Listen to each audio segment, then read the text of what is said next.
Hello guys, my name is Ram and today I am starting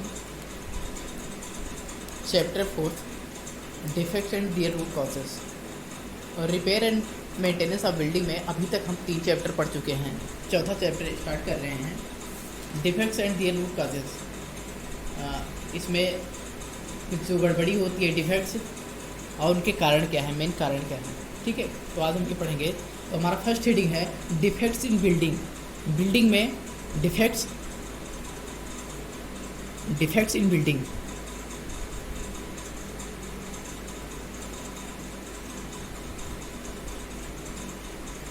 ऐसे हम define करेंगे कि डिफेक्ट क्या होता है। ठीक है, तो डिफेक्ट होता है जो भी स्ट्रक्चर में जो भी क्या कहते हैं अनवांटेड चीज़ें आकर कर जाती हैं या उसमें कुछ दोष कमी आ जाती है, इसी को ही कहते हैं डिफेक्ट्स। तो इसे देखेंगे building defects in building means कोई भी स्ट्रक्चर में या किसी बिल्डिंग में कोई भी डैमेज मीन्स कोई भी डिफेक्ट या कमी या दोष आ जाती है, यानी कि जैसे कि अगर हम बोलें तो उसकी परफॉर्मेंस में जो उसकी वर्केबिलिटी है, उसकी परफॉर्मेंस है, उसमें कमी आना, अपीयरेंस देखने में थोड़ा भद्दा लगने लगना, धीरे धीरे उसमें कुछ कमियां आ जाना, जो भी उसको प्रभावित करती है किसी बिल्डिंग को, जो भी जितने भी कारक प्रभावित करते हैं उन्हें कहते हैं डिफेक्ट्स। ठीक है, तो लिखेंगे बिल्डिंग या स्ट्रक्चर किसी बिल्डिंग या स्ट्रक्चर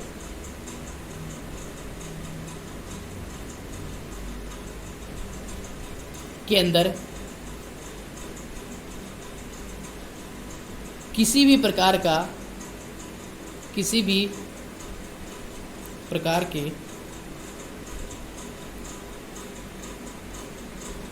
प्रकार की कमी आना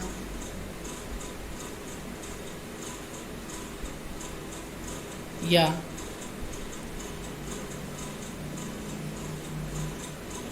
उसको प्रभावित करने वाले या किसी प्रकार की कमी आना, दोष होना, कमी या दोष आना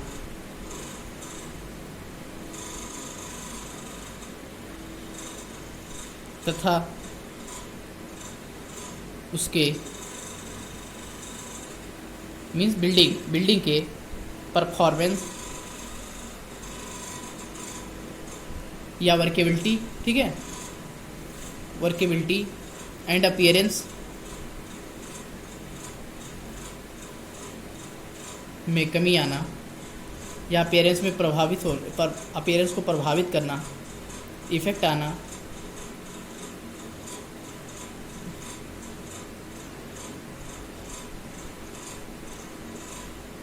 इन सब को प्रभावित करना, यही सब चीज़ें होती हैं डिफेक्ट्स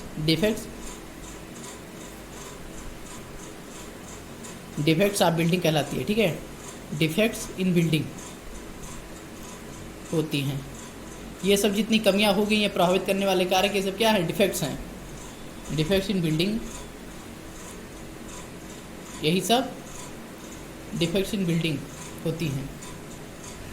अगर हम बोले किसी इसकी इंटायर लाइफ तक प्रॉपर वर्केबल ना होना। ठीक है, देखो फिर से इसकी इंटायर लाइफ तक यानी पूरी लाइफ तक इसके जो स्ट्रक्चर है इसको वर्केबल या प्रॉपर वर्केबल ना होना तथा डिफेक्ट्स होना ही, ये सब होती हैं डिफेक्ट्स। ठीक है, डिफेक्ट्स के निम्न कारण हैं, लिखेंगे डिफेक्ट्स के निम्न कारण।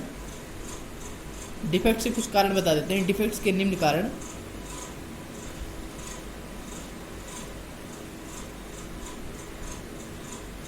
निम्न हैं।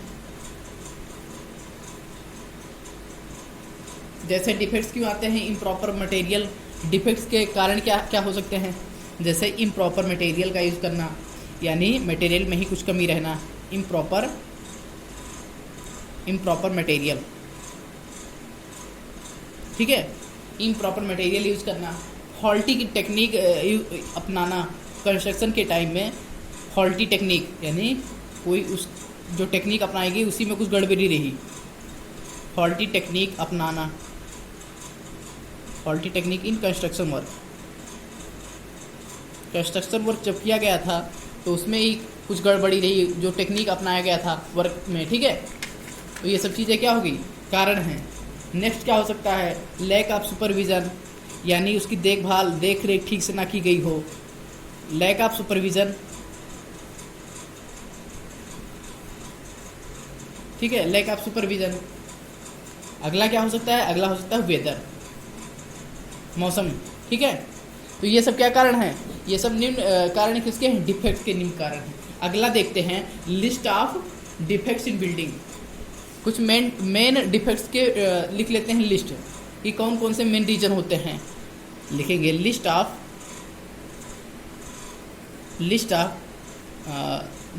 डिफेक्ट्स,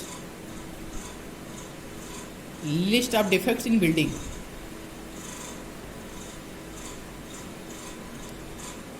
ठीक है, बिल्डिंग्स में जो डिफेक्ट्स अगर हुई हैं, इनके मेन डिफेक्ट्स कौन कौन से होते हैं वो लिख लेते हैं।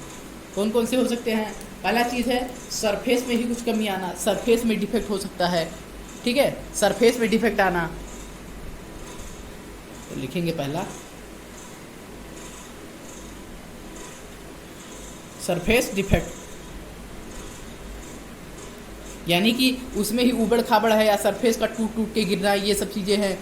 यानी सरफेस में जो जो गड़बड़ी आ सकती हैं जितनी भी, तो उन्हें ही कहते हैं जितने दोष सरफेस में आए हुए हैं, यानी उसके बिल्डिंग के सरफेस में जो जो डिफेक्ट्स आए हैं उन्हें कहेंगे सरफेस डिफेक्ट। अगला क्या कारण हो सकता है? अगला क्या हो सकता है डिफेक्ट? दूसरा डिफेक्ट होता है लार्जर वाइड्स। कोई भी जैसे कॉलम तैयार किए तो उसमें अच्छे से क्या करते हैं? वाइब्रेटिंग, यानी कि आप कॉम्पैक्ट अच्छे से नहीं कर देते हैं तो उसमें क्या आ जाता है? वाइड्स आ जाता है। कॉलम में कभी कभी देखते हैं कि या बीम वगैरह में, यानी कहीं कहीं वो रह जाती है, वाइड्स रह जाती हैं, यानी रिक्त स्थान रह जाते हैं, उन्हीं को कहते हैं लार्जर। वो भी लार्जर वाइड एक प्रकार डिफेक्ट ही हैं, ठीक है, वो स्ट्रेंथ को घटा देते हैं। अगला है development of cracks. Development of cracks,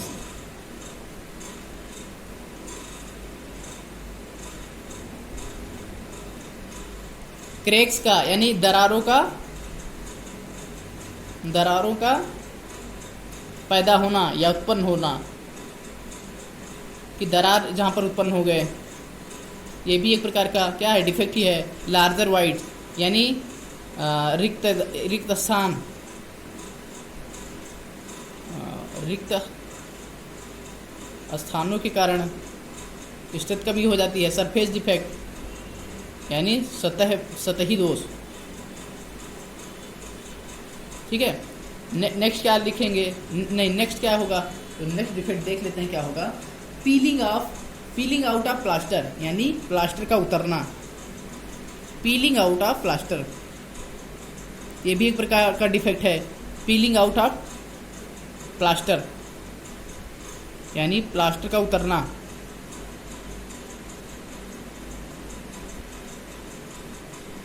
ठीक है, नेक्स्ट देखते हैं रस्टिंग ऑफ आयरन। आयरन में जंग लग जाना, रस्टिंग ऑफ आयरन या मेटल, ये भी एक प्रकार का डिफेक्ट ही है, जो कि क्या होती है? जो कि स्ट्रक्चर को वीक कर देती है। लीकेज होना जैसे कि छतों से, दरारों से या जॉइंट वाले पॉइंट्स से भी लीकेज होने लगती है, तो ये भी एक प्रकार का डिफेक्ट है, ठीक है।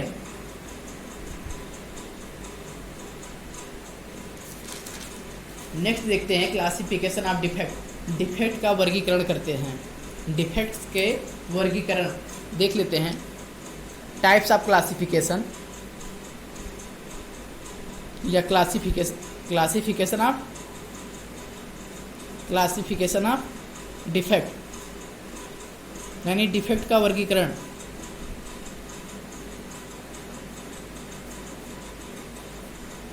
डिफेक्ट्स को दो प्रकार से बांटा जा सकता है। एक है एलिमेंटल अप्रोच, दूसरा है कैरेक्टरिस्टिक्स परफॉर्मेंस। तो देख लेते हैं इसको दोनों। पहला है कैरेक्टरिस्टिक्स या एलिमेंटल अप्रोच। पहला है एलिमेंटल अप्रोच,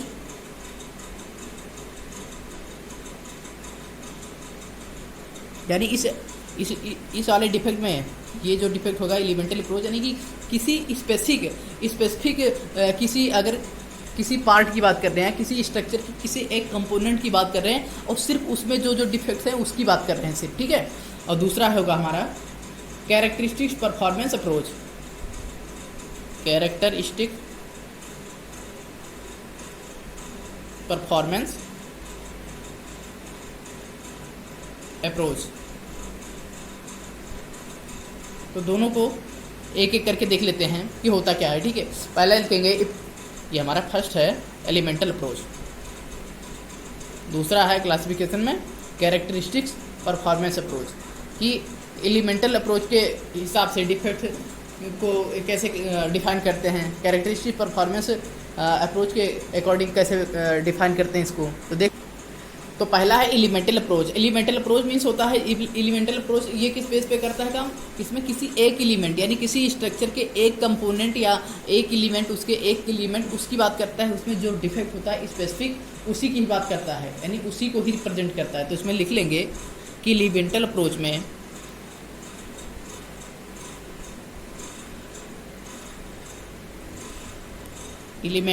में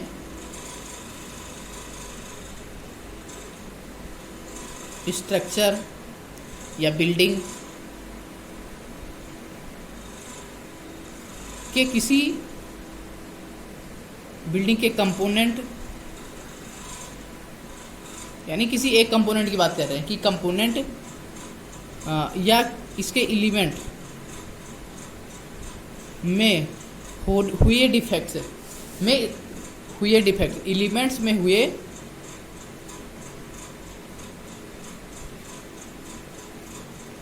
स्पेसिफिक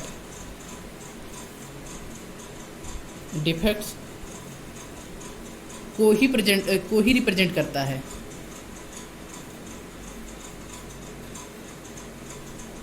या दर्शाता है। ठीक है, इसमें ये देखे हैं कि एलिमेंटल अप्रोच में होता है, एलिमेंटल अप्रोच के बेस पे होता है डिफेक्ट्स के सिर्फ जो भी स्ट्रक्चर के किसी एक एलिमेंट या किसी एक कंपोनेंट पर जो डिफेक्ट्स आ रहे हैं सिर्फ उसी को ही क्या करता है, रिप्रेजेंट करता है। लेकिन जो कैरेक्टरिस्टिक्स परफॉर्मेंस अप्रोच है उसको देख लेते हैं। सेकंड है हमारा कैरेक्टरिस्टिक्स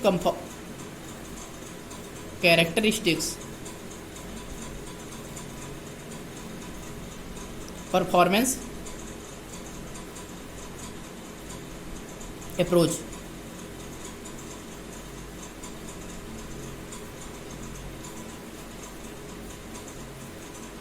इसको तीन टाइप से डिफाइन किया गया है, यानी इसको क्लासीफाई किया गया है on the basis of structure. दूसरा है हाइग्रोथर्मल, तीसरा है कंफर्ट एंड इन्वायरमेंटल परफॉर्मेंस। ठीक है, पहला है देखेंगे, इसमें फर्स्ट है स्ट्रक्चरल, दूसरा है हाइग्रोथर्मल, थर्ड है कंफर्ट एंड इन्वायरमेंटल। तो लिख लेते हैं,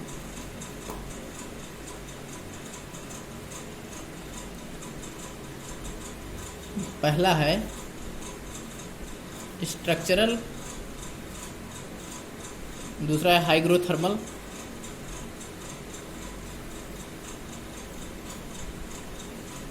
थर्ड है कंफर्ट एंड इन्वायरमेंटल।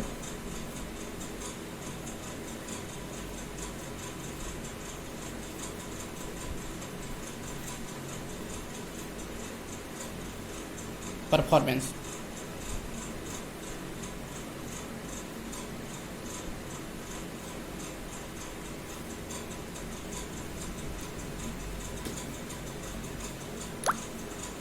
तो इस स्ट्रक्चर के अंदर आएगा, स्ट्रक्चर के अंदर या स्ट्रक्चर के कंपोनेंट में अगर कुछ कमी आई है, जैसे कि हो सकता है मटेरियल की वजह से, हो सकता है क्या कहते हैं लैक ऑफ सुपरविज़न। ठीक है, इन सब की वजह से जो स्ट्रक्चर में डिफेक्ट्स आती है उसे स्ट्रक्चरल डिफेक्ट्स में यानी इसमें काउंट करते हैं। इसमें लिखेंगे स्ट्रक्चर के अंदर जो भी डिफेक्ट, स्ट्रक्चर के अंदर जो भी डिफेक्ट या उसके कंपोनेंट के अंदर जो भी डिफेक्ट्स आते हैं, कमी आती है तथा मटेरियल या लैक ऑफ सुपरविज़न, इन सब की वजह से कमी आती है जो स्ट्रक्चरल में इसमें काउंट होती है, स्ट्रक्चरल डिफेक्ट। ठीक है, लिखेंगे स्ट्रक्चर या उसके या स्ट्रक्चर या उसके कंपोनेंट।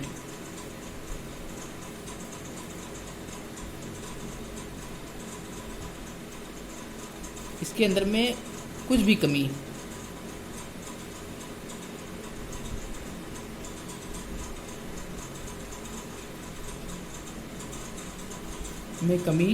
की वजह से कुछ स्ट्रक्चर या स्ट्रक्चर के कंपोनेंट में कुछ भी कमी की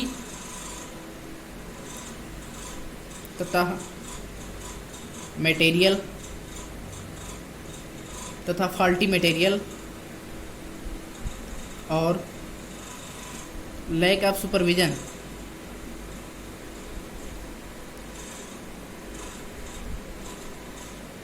इन सब की वजह से जो भी स्ट्रक्चर में कमी आती है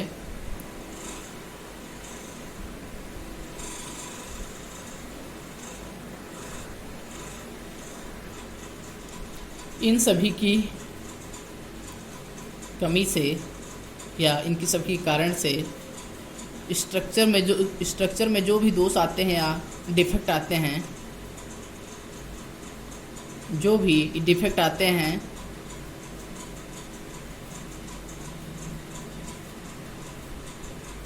स्ट्रक्चरल डिफेक्ट्स कहलाते हैं या स्ट्रक्चरल डिफेक्ट होते हैं। ठीक है। सेकंड देखेंगे हाइग्रोथर्मल, यानी स्ट्रक्चर के अंदर जो वेदर या टेम्परेचर के कारण जो कमी आती है, यानी स्ट्रक्चर के अंदर किसके स्ट्रक्चर के अंदर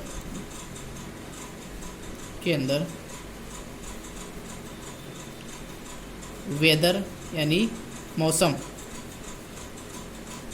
अगर स्ट्रक्चर के अंदर वेदर प्रूफिंग नहीं है तो क्या होगा?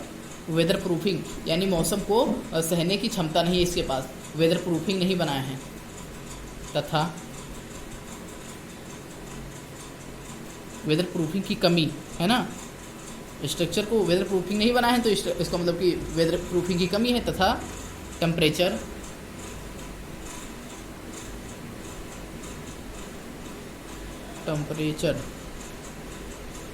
की वजह से जो भी डिफेक्ट आएंगे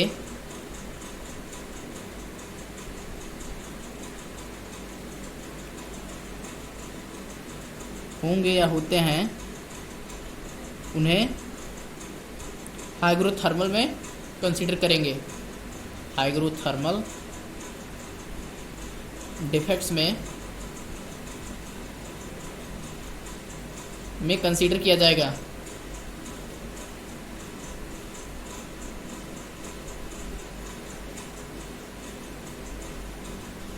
ठीक है। अब नेक्स्ट है कंफर्ट एंड इन्वायरमेंटल परफॉर्मेंस। अगर जो इन्वायरमेंटल, ठीक है, इन्वायरमेंट की वजह से जितने जो भी डिफेक्ट क्रिएट होंगे वो सब किस में कंसीडर किए जाएंगे? इसमें कंफर्ट और इन्वायरमेंटल परफॉर्मेंस में। तो ठीक है, आज अभी क्या पढ़ा चैप्टर 4 में, आज क्या क्या पढ़ लिया है? चैप्टर 4 में पढ़ा है कि पहला चीज़ पढ़ा है डिफेक्ट्स इन बिल्डिंग में कौन कौन से डिफेक्ट्स आते हैं। ठीक है, यानी पहली चीज़ defects in building and their root causes. इसमें क्या पढ़ा? डिफेक्ट्स इन बिल्डिंग को यानी डिफेक्ट्स इन डिफेक्ट को डिफाइन करे हैं, बिल्डिंग में कैसे कैसे आते हैं, इनके निम्न कारण हैं बता दिया है। Improper material, faulty technique, construction, lack of supervision और वेदर। ठीक है, इन सब के कारण की वजह से बिल्डिंग में डिफेक्ट्स आते हैं। लिस्ट बता दिया है कि बिल्डिंग में कौन कौन से टाइप के जो होते हैं मेन डिफेक्ट्स आते हैं। पहला चीज़ हो गया था सरफेस दोष डिफेक्ट, यानी जो सरफेस उबड़ खाबड़ होना या इसमें कुछ कमी आना। ठीक है, पहला चीज़ बता दिया। लार्जर वाइड्स, कोई भी बीम बना रहे हैं या कॉलम बना रहे हैं, इन सब में कहीं अगर कॉम्पैक्शन की कमी रह गई है तो वाइड्स बड़े बड़े छूट जाते हैं, जिनकी वजह से स्ट्रक्चर वीक हो जाता है, तो ये भी एक प्रकार का डिफेक्ट है। दूसरा नेक्स्ट चीज़ है डेवलपमेंट ऑफ क्रेक्स, यानी कहीं क्रैक्स का जनरेट होना, यानी दरारों का आना। दरारों ज़्यादातर जोड़ पे आते हैं, यानी कि जोड़ पर आता है। ठीक है, मैक्सिमम, अदरवाइज ऐसे भी आ सकता है, बट मैक्सिमम ज़्यादातर जोड़ पे आते हैं। ठीक है, अगला उसके बाद में क्या पढ़ा है? पीलिंग आउट ऑफ प्लास्टर का उतरना, इसको भी पढ़ लिया है। रस्टिंग ऑफ आयरन या मेटल मींस जंग लगना, इसमें आयरन में, मेटल में। ठीक है, क्लासिफिकेशन पढ़ लिया डिफेक्ट्स के कौन कौन से, पहला पढ़ लिया है एलिमेंटल अप्रोच, दूसरा है कैरेक्टरिस्टिक परफॉर्मेंस अप्रोच। ठीक है, उसके बाद में क्या देखा, एलिमेंटल अप्रोच में जो भी किसी एक स्पेसिफिक डिफेक्ट को क्या कहते हैं रिप्रेजेंट कर रहा हो, किसी स्पेसिफिक डिफेक्ट को, जैसे किसी स्ट्रक्चर है, कोई स्ट्रक्चर का कोई कंपोनेंट है, कोई मेंबर है, तो उसमें जो डिफेक्ट आ रहे हैं उनको सिर्फ उसी को ही क्या कहते हैं रिप्रेजेंट करना। दूसरा है कैरेक्टरिस्टिक्स परफॉर्मेंस अप्रोच, इसके अंदर 3 आते हैं। पहला स्ट्रक्चर हाइग्रो थर्मल, और नेक्स्ट है कंफर्ट एंड इन्वायरमेंटल। स्ट्रक्चर में जो भी डिफेक्ट आते हैं ड्यू टू, जैसे किसकी कमी से, मटेरियल की वजह से, अगर मटेरियल में कुछ ये जो स्ट्रक्चर में कमी आई वो है। दूसरा हाइग्रोथर्मल, हाइग्रोथर्मल स्ट्रक्चर में जो कमी आई किसके कारण, टेम्परेचर की वजह से या वेदर प्रूफ ना होने की वजह से। तो फिर क्या होगा, इसे कहेंगे हाइग्रोथर्मल की वजह से, ठीक है, डिफेक्ट कहेंगे। नेक्स्ट आ जाएगा कंफर्ट एंड इन्वायरमेंटल, जो भी क्या कहते हैं कंफर्ट जोन में या इन्वायरमेंट की वजह से जो कमी आ जाती है, डिफेक्ट आते हैं, तो उसे कहते हैं comfort and environmental performance base पर डिफेक्ट कहेंगे, ठीक है। नेक्स्ट लेक्चर में इसी के जस्ट आगे एक्सीड करेंगे, ठीक है। Thank you.